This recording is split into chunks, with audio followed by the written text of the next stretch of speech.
Hello everyone and welcome back to my channel. If you're just stumbling on my video for the very first time, my name is Dorothy Shetand and I'm a pharmacist living and practicing in Nigeria. To all of my returning subscribers, I'd like to say thank you for returning, and to my new subscribers, I'd like to say welcome to the family. Today's episode of Pharma Talk, I'm going to be talking about drug interactions. People have died as a result of, drug interactions, drug food interactions, drug disease conditions interactions, and most of the time people are not really able to pinpoint to say, oh, this happened as a result of drug interaction. So this is a topic that is usually not given so much emphasis about, and that's why I'm going to be talking about this topic today. We just get our intro, and when we return, we'll be doing justice to that.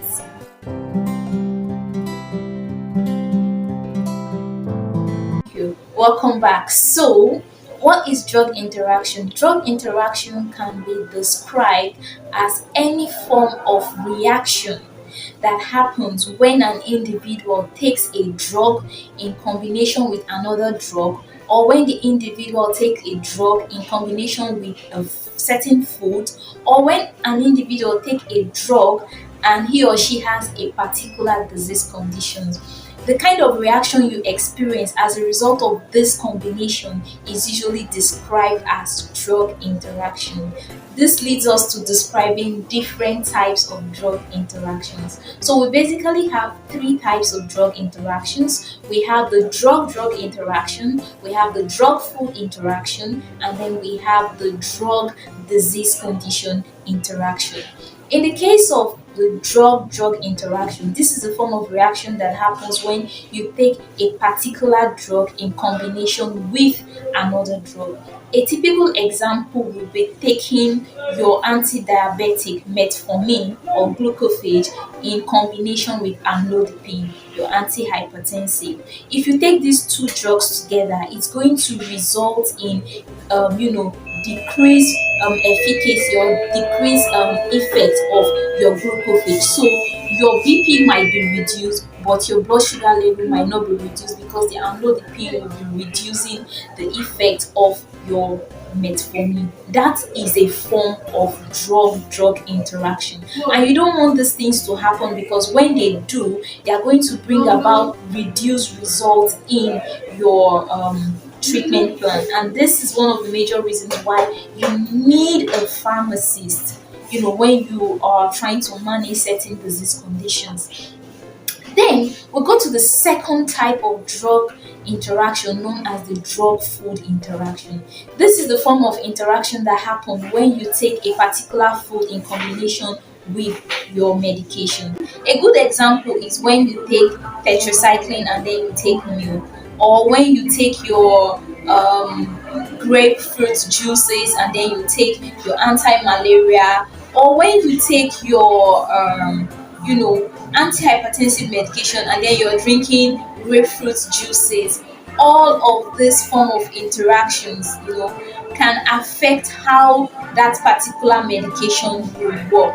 Most of the time when you take a particular medication with, say, grapefruit, the grapefruit might increase the effect of that particular medication, and you might end up having more severe side effects of the medication, and these are some of the things that you do not want to experience.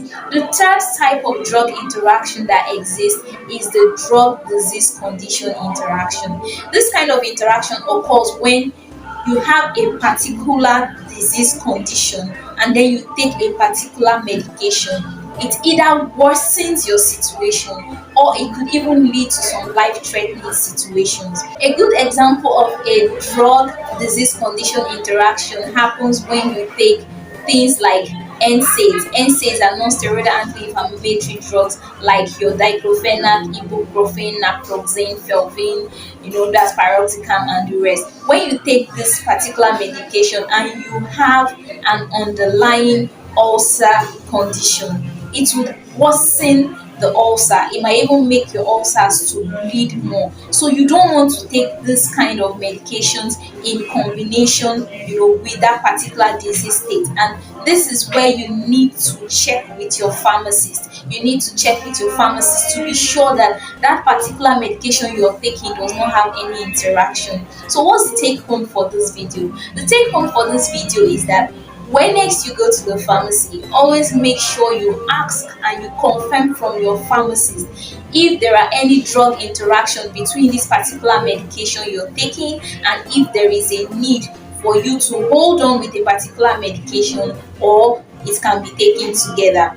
Most of the time, if you are unsure if that particular medication is going to result in an interaction, a drug interaction, it's better you maintain an hour interval between this medication. For instance, those people who are managing ulcers, for instance, they are taking ulcer kits and then they also need to take an antacid. We usually recommend that you wait at least 1 hour, after taking your antacid before taking your ulcer kit, or after taking your ulcer kit you can take your antacid 1 hour after, but it shouldn't come together. When it comes together, a drug interaction happens such that your antacid makes that particular ulcer medication not to work effectively. So at the end of the day, you're trying to solve a situation and then something else is counteracting it. So you end up having zero or no result. These are also some of the consequences of drug interactions. So when next you go to the pharmacy,